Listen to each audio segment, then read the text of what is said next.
Hello, my name is Elliot Waters, and thank you for listening to the Dysregulated podcast. Today I'm coming at you and speaking to you from my car. Now, you might ask the question, why, Elliot, are you talking from your car? Is it because of acoustics? And the answer to that is no, it's not got anything to do with sound quality. It's got everything to do with social anxiety disorder. So you can imagine that will be a bit of a theme today on the episode. Although this episode, I'm just going to sort of wing it. I've got a few little ideas. I'm going to riff it. We'll just see what comes out. Either way, it's going to be a good journey. So strap yourself in. Let's go. So the big news yesterday was my results of my degree came out. Now, you might remember in the episode thesis part B D-Day that I did, which is really good. So, I highly recommend listening to it if you haven't already. I said something like, I was waiting for the euphoria to hit. I'm just waiting patiently. I'm sure it's coming, but it'd be good if I hurried up. Well, I can tell you this right now. I'm still waiting. There has been no euphoria. Now, the reason for that is that once I submitted that assignment, that thesis, usually you would have relief and go, oh, thank goodness that's done. I think that's what usually happens for people. But for me, as soon as I submitted it, straight away, I was like, oh, well, I'm going to fail that. So the anxiety went from you're not going to submit, and then it transformed into, yeah, you've submitted, but you're going to fail it anyway. So I have been extremely stressed the last 2.5, 3 weeks, thinking that I'm going to fail. I was thinking, hey, what am I going to do? I'm going to have to delete the podcast.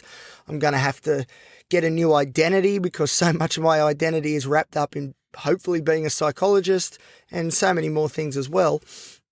So yesterday was a very stressful day waiting for the results to hit at midnight. Very stressful. So stressful, in fact, that my blood pressure at one point was 184 over 104. So that is get your ass to the hospital now because you're in trouble sort of zone, sort of territory. So that's sort of what I did. And as well, I knew that if I did fail the degree, I'd be in really big trouble mentally as well. So what I did, I actually drove to the hospital, which is where the psych ward is that I've already spoken about on the podcast so far. I drove there. I was parked out the front. So if it all went pear-shaped, I'd be able to duck straight up there and say, look, give me something to lower my blood pressure and I'm going back in. But thankfully, that did not have to happen. I passed, and I passed well. A minor miracle, I think. I can't believe I got it in, and I can't believe it was actually half decent. So again, there's this thought that I've had all through school, all through university, which is, you know what, Elliot? If you could just figure out how to be a good student, imagine how good we could be. And although that is sort of true, it's obviously not that simple, especially with a lot of the things going on in my world. So the good news is that I did pass the degree, and it's now official. I have got a Bachelor of Psychology with honours, and I don't have to think about it again. And the good news is for you guys, hopefully I won't talk too much about it from now on because I am sick of talking about it. So yeah, so it's a great result. Very happy. My blood pressure went down, which is good.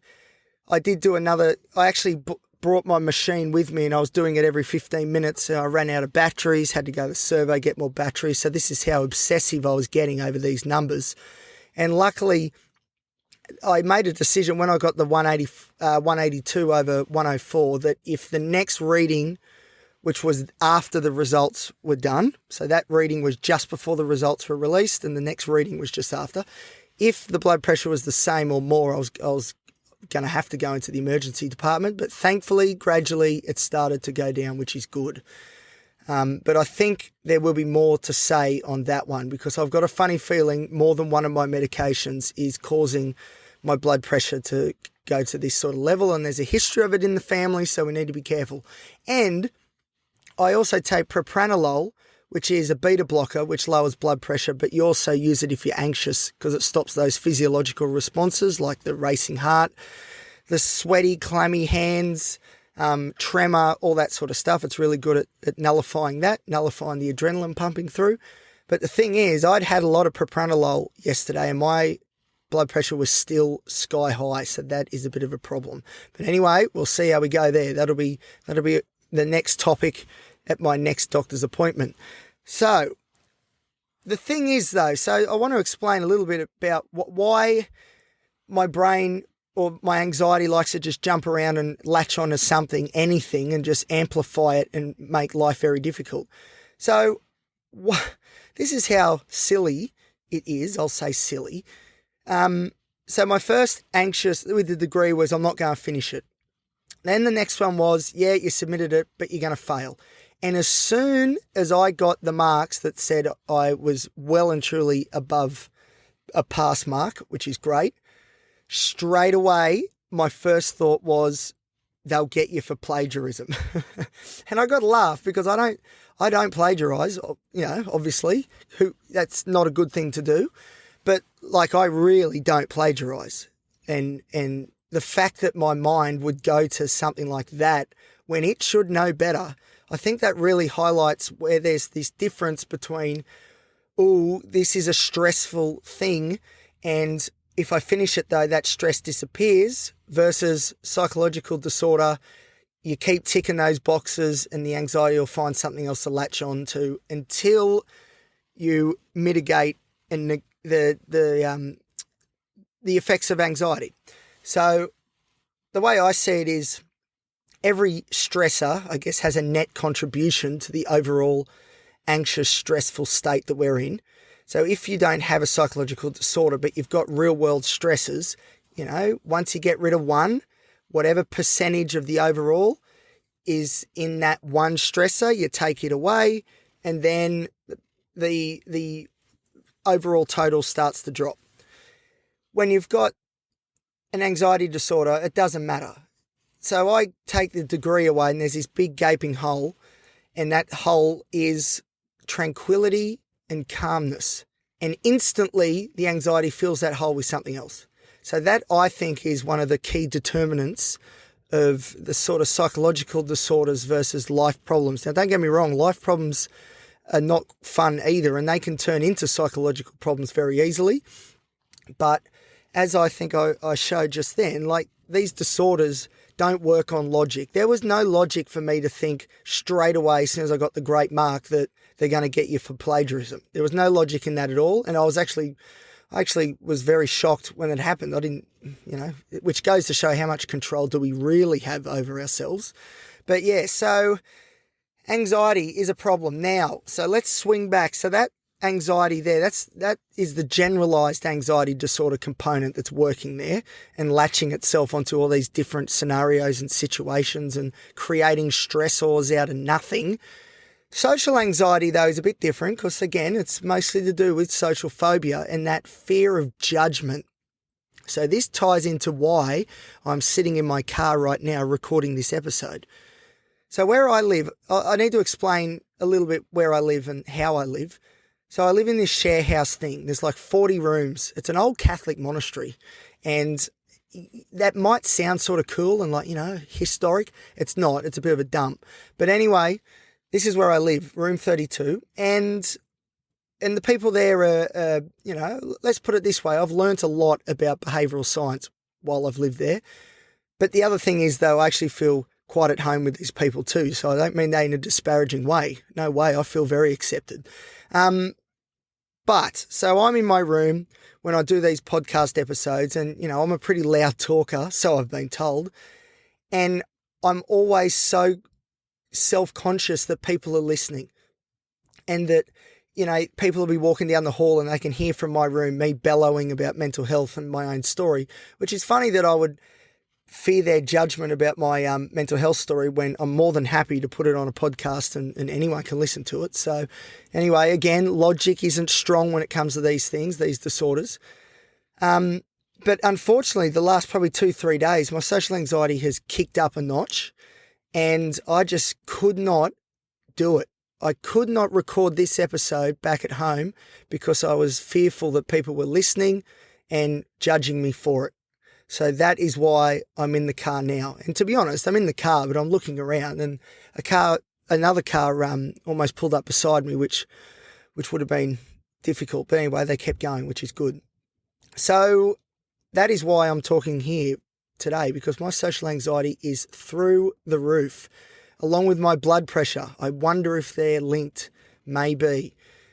But I said it to a friend earlier, and this is the bit that's difficult, is that social anxiety, general anxiety, they're my anxiety twins. Well, not identical twins, but twins. And out of all my different diagnoses, let's go through them just in case you've forgotten. Bipolar type 2, borderline personality disorder, ADHD, social anxiety, generalized anxiety, seasonal affective disorder. I always forget. Caffeine abuse disorder.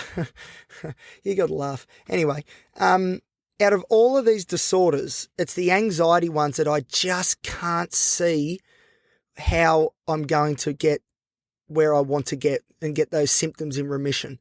Like the other ones I can, like the borderline stuff is mostly in remission, which is great. The bipolar is under control for the most part, which is great. Okay, caffeine abuse disorder, that needs a lot of work, I'll admit that. But I can't see how I'm going to, or what the framework is for me to get over the social anxiety, generalized anxiety components. I just can't see it. And I don't believe either, and this is just as bad, is that I don't believe I've actually made any great strides when it comes to trying to put them back in their box. So, which is really disappointing. But, that is what it is. That is obviously a big challenge now that the degree's over. It's all about getting that head right, and the anxiety stuff is really at the top of that list, because I should not have to drive to a secluded sort of area near one of the beaches here in Newcastle, beautiful, just to do this episode, because I've got this fear that people are listening and judging me. Like, it's a bit ridiculous. And unfortunately, it's not just the podcast, it's many different scenarios where this happens, and it is a big, big problem. So essentially, I remember I had a girlfriend once, and she made me this card for Christmas, and it was really lovely. And she basically said in this card that she really hopes I learn not to be scared of living. And I always think of that so often. It really struck a chord, and it still does. I actually found that card the other day because I was thinking about it. And it's so true. If I was to assess myself, what's my biggest problem? I would say I'm scared of living, definitely, without a shadow of a doubt. And that's a big problem. So hopefully, don't get me wrong, like, I'm doing a lot of research. I'm going to find out what the answer is, and when I do, I'll be letting you all know. But hopefully I will figure out what it is that I need to do to get on top of these two particular disorders, because if they're put in their box, all of a sudden we're starting to look good. But anyway, we'll be working on that. The other thing that I wanted to mention is identity. Yeah, that's a big one, identity. So, borderline personality disorder. If you look at the DSM-5, which I don't expect people to do that, but I have looked at the DSM-5, and one of the criterias is identity disturbance. So essentially that means that, for me, anyway, this is how it works out for me. Now, my identity disturbance isn't as strong as many who have borderline personality, but it is still there. So, for example, sometimes I'm the athlete Elliot, the one that runs and has done marathons and, goes to the gym, that guy. Although I haven't been that guy for a while, but I'm hoping he comes back soon. Another identity is the rock and roll star, where I think I'm, Liam Gallagher from Oasis or Angus Young from AC/DC, and, I dress in that more denim. There's more denim for that identity than the sporting one. And then there's academic Elliot, which went missing this year. And then there's sort of little ones like that. They're not complete personality changes, and they're not complete identity changes either. They're sort of just a tilt towards different interests each time.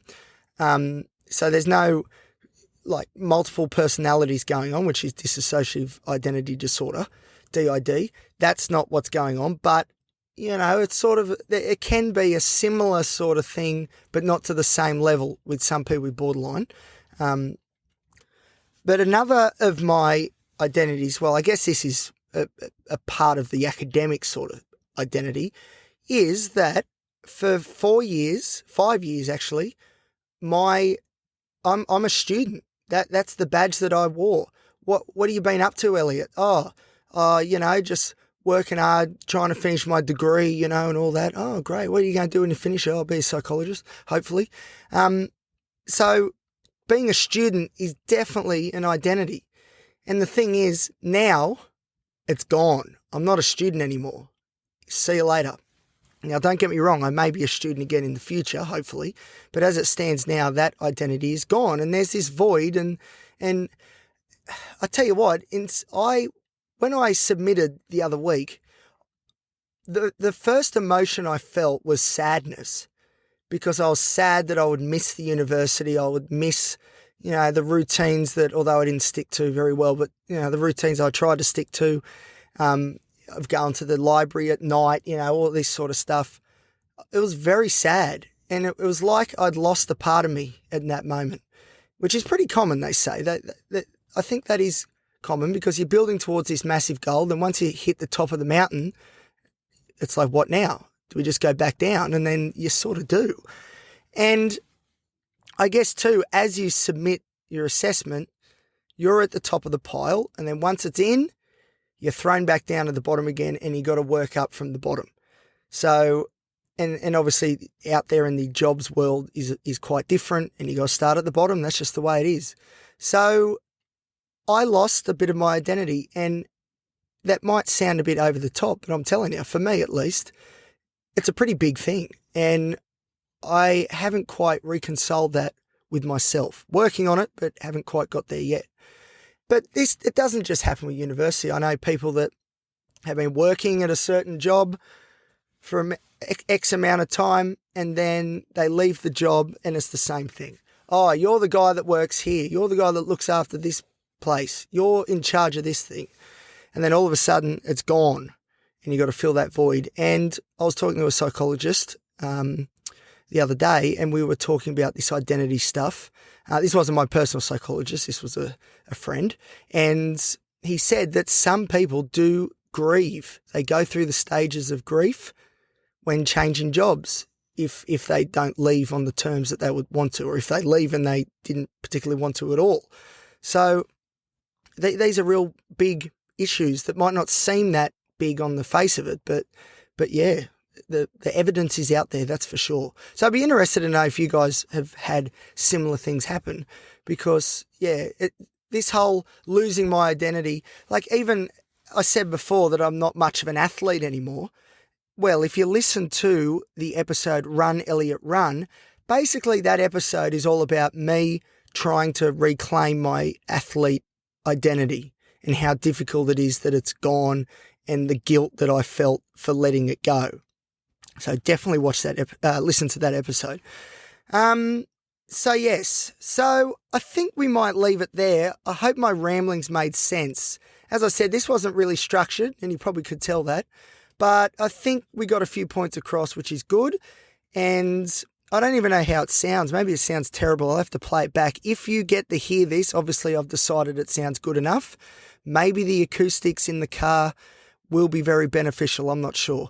But if you're enjoying the podcast, please like, subscribe, share. That would be awesome. And follow me on Instagram if you'd like, at elliot.t.waters. And if you'd like me to talk about something on the show, please message me and I will do my best at getting stuck into that topic and see what we come up with. All right. Thank you, everybody. Thank you for listening.